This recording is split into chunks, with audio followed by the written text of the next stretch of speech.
नमस्कार। आज हम ज्योमेट्री का एक बहुत ही महत्वपूर्ण टॉपिक लाइंस एंड एंगल्स इसके बारे में पढ़ेंगे और समझने की कोशिश करेंगे कि क्या लाइंस क्या होती है और एंगल्स क्या होते हैं।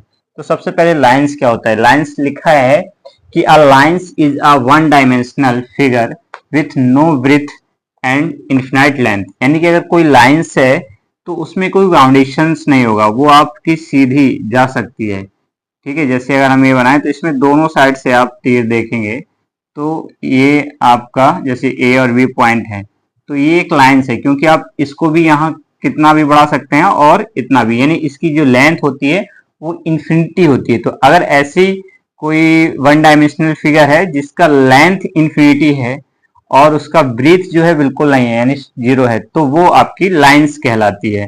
उसके बाद फिर आता है लाइन सेगमेंट।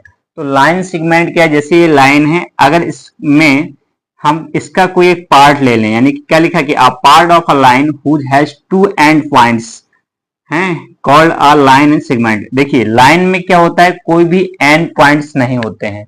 लाइन जो होती है उसमें कोई भी एंड पॉइंट्स नहीं होता, लेकिन अगर लाइन सेगमेंट है तो उसमें टू एंड पॉइंट्स हैं। यानी कि अगर हम इस टाइप से एक लाइन खींच दें, ये इसमें आप देखेंगे कि क्या है, ये एरो नहीं है, तो यहाँ पे ये क्या है, आपका लाइन सेगमेंट है, क्योंकि इसमें टू एंड पॉइंट्स हैं। और आप इसमें देख रहे हैं इसमें कोई भी एंडिंग पॉइंट नहीं है, ये दोनों साइड ही इन्फिनिटी आप ले जा सकते हैं। ठीक है, तो ये आपकी लाइन्स है और ये इसका जो लाइन्स का ही एक पार्ट है आपका लाइन सेगमेंट। दूसरा रे क्या होता है, कह रहा है that part of a line whose has one end points called a रे।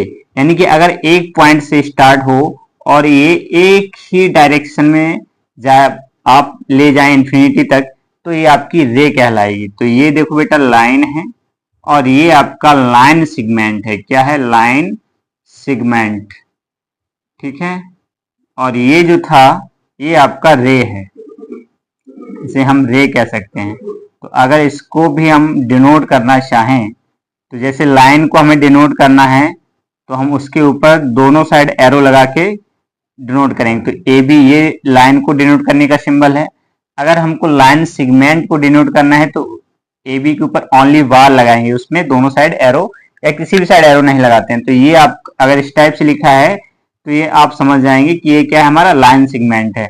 और अगर रे है तो A B one sided arrow होगा, तो ये आपका रे कहलाता है। तो ये इसको रे कहते हैं। ये हो गया आपका ये लाइन सेगमेंट, ये आपका लाइन है, ये लाइन सेगमेंट है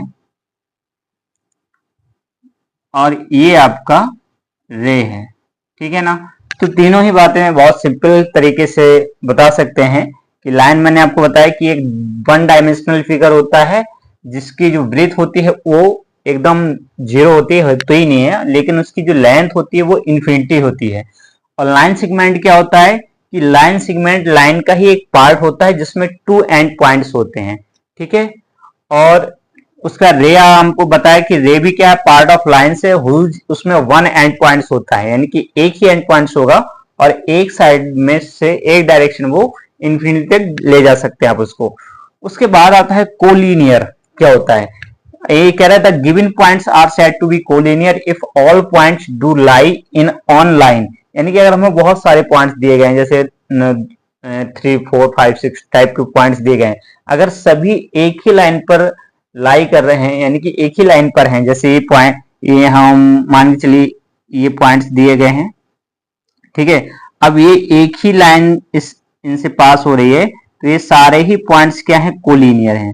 और मान के चलिए ऊपर भी दिया, तो ये पॉइंट्स जो होंगे ये आपके कोलिनियर नहीं होंगे, लेकिन ये जितने भी पॉइंट्स इस पर आएंगे इस लाइन पर, ये सभी कोलिनियर कहलाएंगे। ठीक है ना। और फिर नॉन कोलिनियर क्या होगा कि given points are said to be non collinear if all points do not lie on the line. तो जैसे ये हमने ऊपर वाले पॉइंट ये देख रहे हैं आप, ये वाले ये इस लाइन पर नहीं है, तो ये यानी कि एक लाइन में नहीं है, जैसे ऊपर नीचे है, इसलिए यहाँ पे हो गया और इसको हम यहाँ ले लेते हैं, तो ये एक ही लाइन में नहीं आ रहा है ना, इस वजह से ये नॉन कोलिनियर है। लेकिन ये सभी लीनियर है, ये सारे ही पॉइंट आपके, सॉरी ऊपर वाले नहीं, ये सारे ही पॉइंट्स आपके क्या हैं, कोलिनियर है। क्या है? कोलिनियर। ठीक है।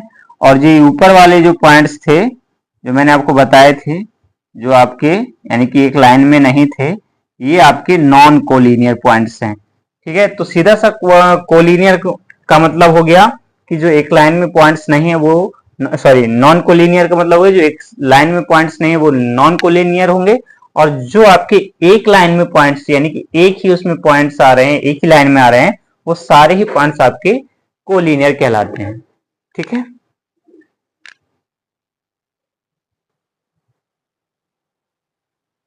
उसके बाद अभी नॉन कोलिनियर के बाद अब हम बताते हैं आपको इंटरसेक्टिंग लाइन क्या होती है। कह रहा there is one common point which lie on both lines, it is the point of intersection and line set to be the intersecting line. ये कह रहा है कि अगर टू लाइन्स हैं और ये आपस में इंटरसेक्ट कर रहे हैं तो इनमें एक जो ये पॉइंट आया, ये पॉइंट कैसा पॉइंट होगा? आपका कॉमन पॉइंट होगा जो इन दोनों ही लाइंस पे लाई करेगा, यानी दोनों लाइंस पे ही ये आपका लाई कर रहा है। तो ये जो पॉइंट हुआ इसको इंटरसेक्शन पॉइंट कहेंगे, और ये जो लाइंस हो गई इन लाइंस को इंटरसेक्टिंग लाइन कहा जाएगा। उसके बाद है नॉन इंटरसेक्टिंग लाइन। तो कह रहा है there is no common points which lie on both lines which is called non intersecting lines. वो ये कह रहा है कि अगर ऐसी कोई लाइन्स हैं जिनमें कोई भी कॉमन पॉइंट्स नहीं है आपस में, यानी मान चलिए एक लाइन्स मैंने ये कर दी, ये एक लाइन्स मैंने इस टाइप से कर दी, तो ये कहीं आपस में मिलेंगे ही नहीं, कट ही नहीं हो रही ना, तो इनमें कोई भी क्या होगा?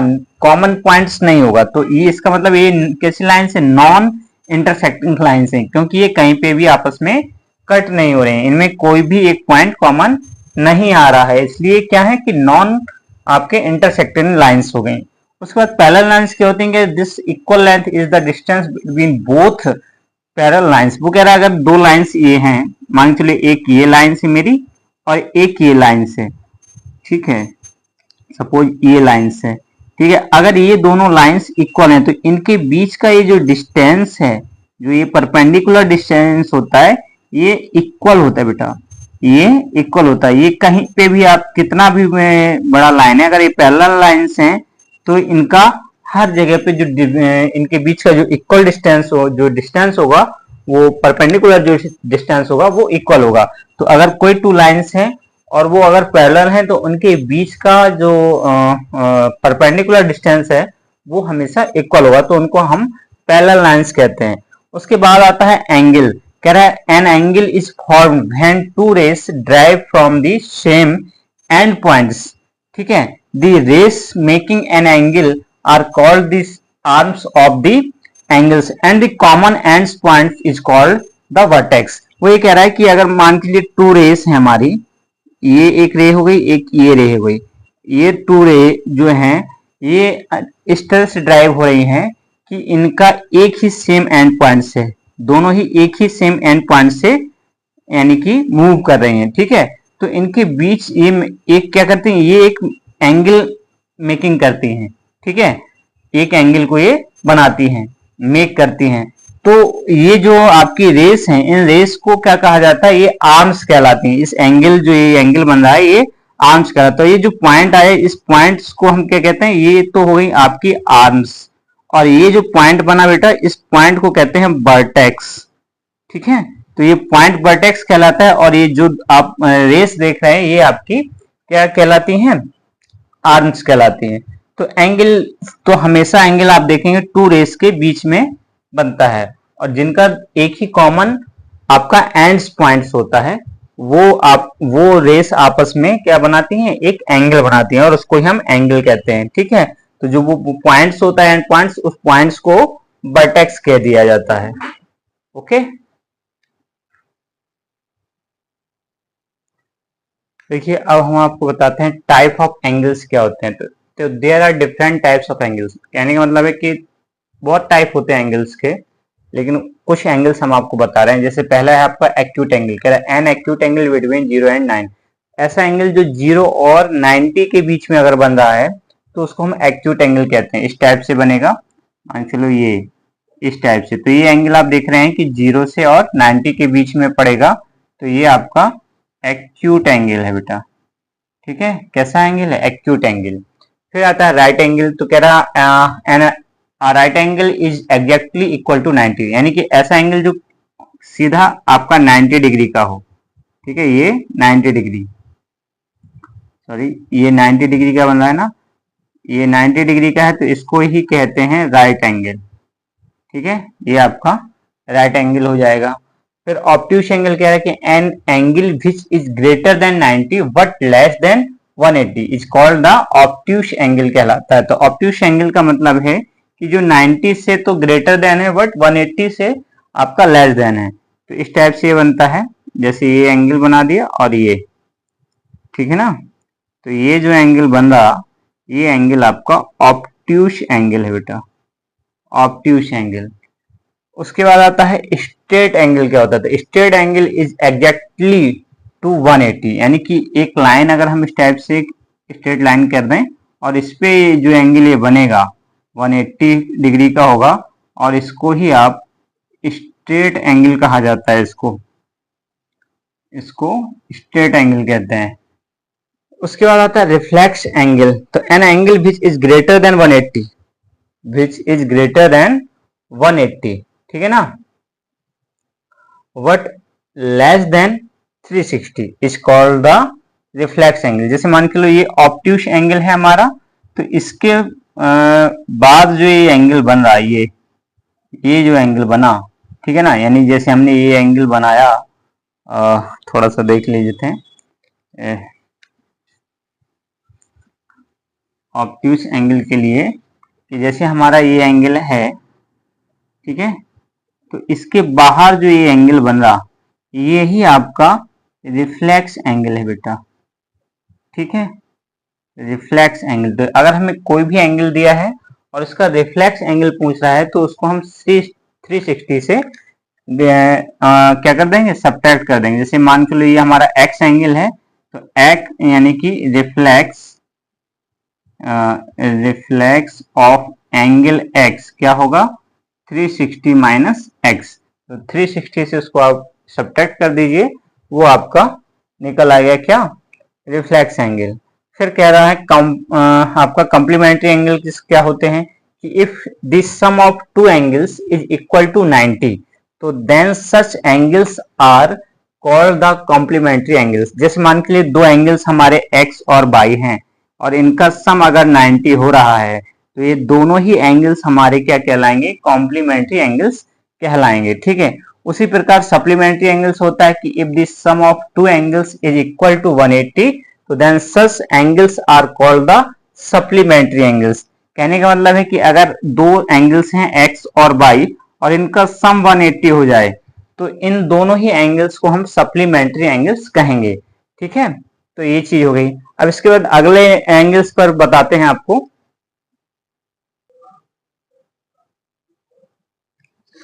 इसके बाद आता है आपका एडसेंट एंगल। क्या होता है? तो two angles are adjacent angles if they have a common vertex, a common arms, and those arms that are non-common on the opposite sides on the common arms। कहने का मतलब है कि अगर मेरा कोई एक एंगल्स है, जैसे ये आपका एक एंगल्स है और इसका एक कॉमन वर्टेक्स होता है एंगल्स में, इसी से एक आर्म्स हमने कर दी, तो ये जो आर्म्स है ये इन दोनों ही एंगल्स में क्या है? कॉमन है। ये क्या है आपकी? कॉमन। ठीक है, ये कॉमन आर्म्स है, ठीक, कॉमन आर्म्स है, और ये दोनों जो हैं वे नॉन कॉमन आर्म्स में। तो ये जो दोनों एंगल बने, इन दोनों ही एंगलों को हम एडसेंट एंगल कहेंगे। जैसे इसकी वैल्यू, इसको हम अगर ये मान लें, ये बी हो गया, ये सी हो गया और ये डी हो गया, तो एडसेंट एंगल अगर हम ए बी सी लिखें, तो ए बी सी जो होगा वो इन दोनों ही एंगल के सम के इक्वल होगा, यानी कि एंगल ए बी डी और plus angle D B C, ये आपका एडसेंट एंगल होता है।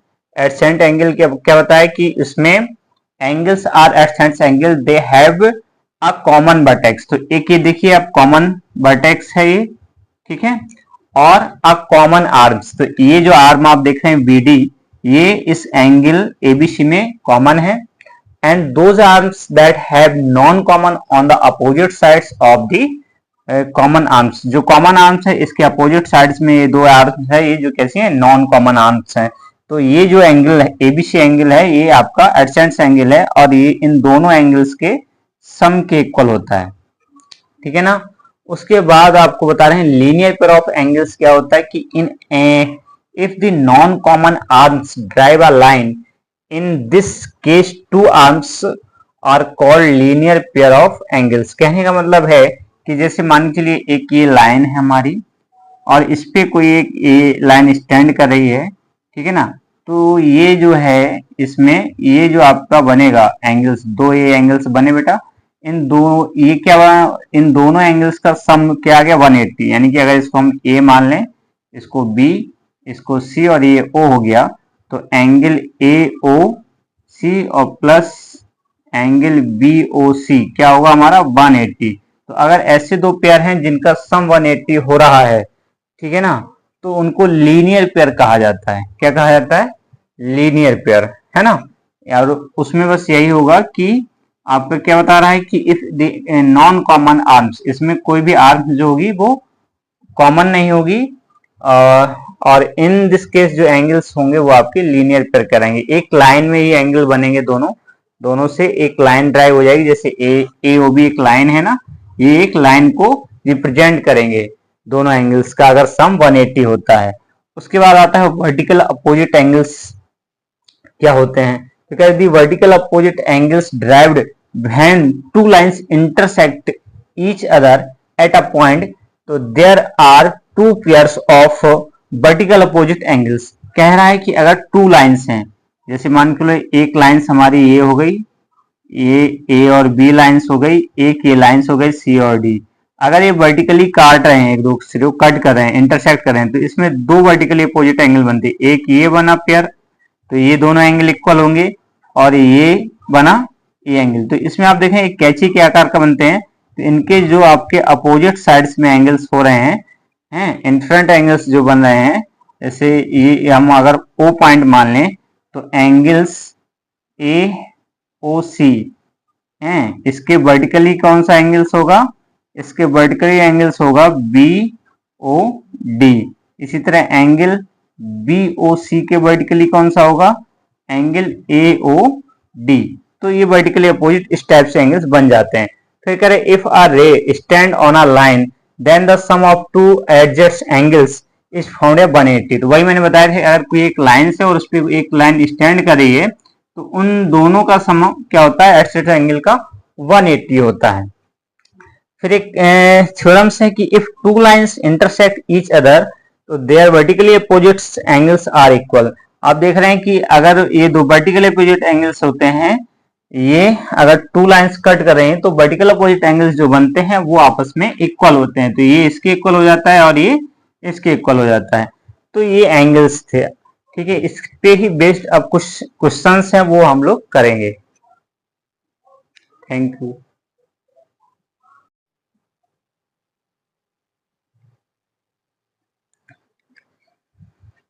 देखिए ये क्वेश्चन है, इसमें क्वेश्चन कह रहा है कि in the given figure lines A B and C D intersected at O if angle A O C plus angle B O E equal 70 and C O D equal 40।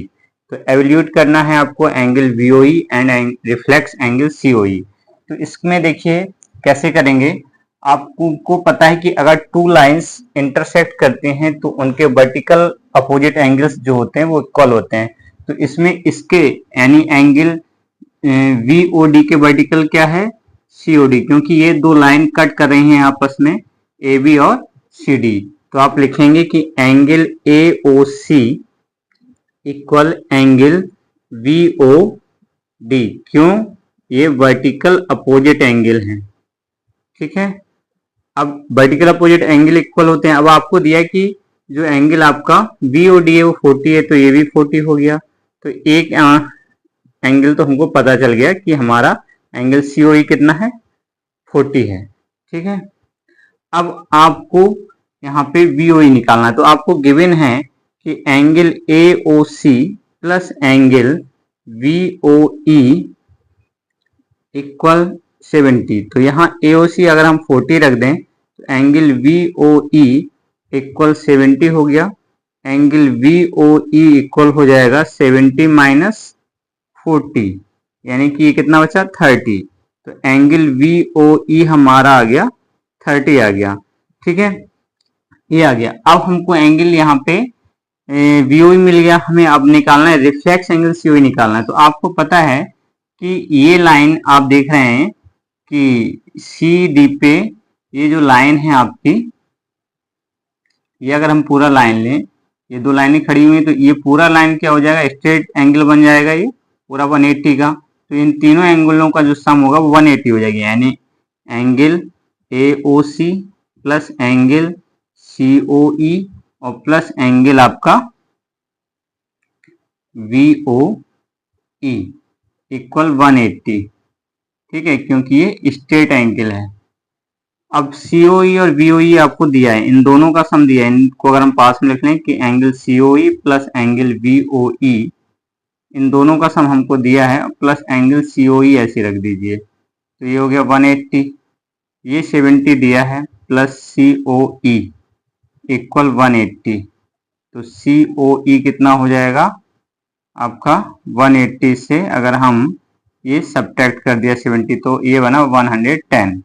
तो COE कितना आ गया हमारा, COE आ गया 110। लेकिन इसका reflex angle पूछा है, तो रिफ्लेक्स एंगल COE इक्वल हो जाएगा 360 माइनस एंगल COE। तो 360 से ये 110 सब्ट्रैक्ट कर देंगे, तो ये हो गया 0 और 6 से 1 गया 5 और ये 2। तो ये रिफ्लेक्स एंगल आ जाएगा आपका COE। ठीक, ये आपका आंसर हो गया।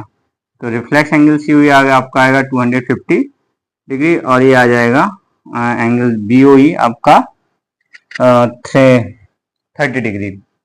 ठीक, तो ये क्वेश्चन था। इसके बाद नेक्स्ट क्वेश्चन देखेंगे।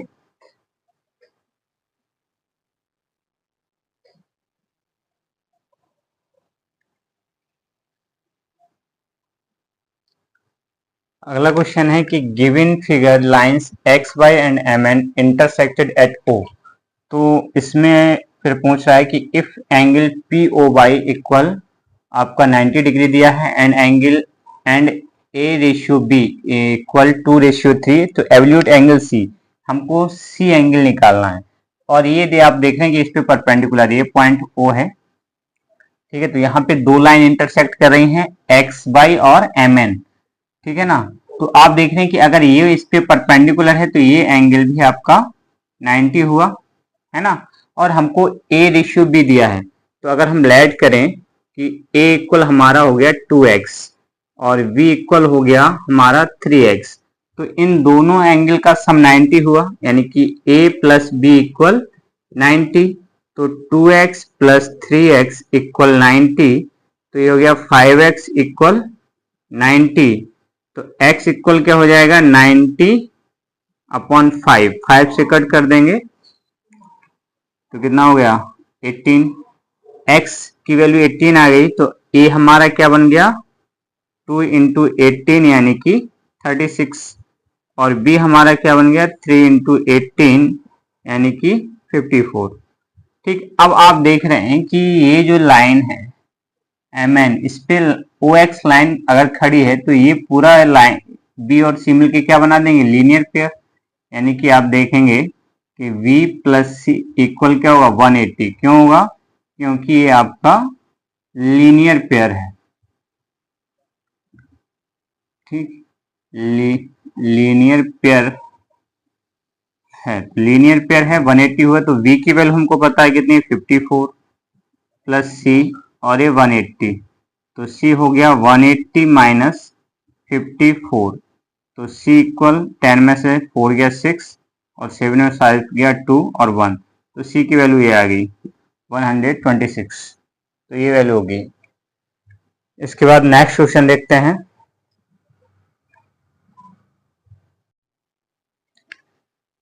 अगला क्वेश्चन है कि in given figure angle P Q R equal angle P R Q, तो then prove that angle P Q S equal angle P R T. ये आपको प्रूव करना। हमको ये दिया है कि एंगल पी क्यू आर और एंगल पी आर क्यू ये दोनों ही इक्वल है, और हमको ये दिखाना है कि ये वाला एंगल यानी कि एंगल पी क्यू एस और एंगल पी आर टी ये दोनों ही इक्वल होंगे। तो आपको पता है कि अगर कोई भी एक स्ट्रेट लाइन है और उस पर कोई भी लाइन स्टैंडिंग है, तो जो एंगल बनेंगे इन दोनों ही एंगल का सम क्या होगा, 180 हो जाएगा, क्योंकि ये आपके लीनियर पेयर बना रहे हैं। तो angle P Q S plus angle P Q R equal 180, क्योंकि ये लीनियर पेयर हो गया। इसी प्रकार आप इसको भी कह सकते हैं कि angle P R T plus angle P R Q equal 180। तो ये भी 1 हो गया और ये भी 1 हो गया। फ्रॉम फर्स्ट एंड सेकंड, तो दोनों ही 180 इक्वल हैं, तो ये दोनों इक्वल हो जाएंगे। Angle P Q S plus angle P Q R equal angle P R T plus angle P R Q. अब आपको गिवन है, क्या गिवन है कि angle P R Q equal है एंगल पी आर क्यू के, सॉरी पी क्यू आर जो है वो एंगल पी आर क्यू के, ये आपको गिवन है। तो अगर इसके स्थान पर हम इसको इसमें रख देते हैं, तो angle P Q S plus angle P R Q equal angle P R T और plus angle P R Q. तो पी आर क्यू से ये पी आर क्यू कैंसिल हो गया। Angle P Q S equal angle P R T, यही prove करना था। तो ये आपका प्रूव हो गया। इसके बाद नेक्स्ट क्वेश्चन है,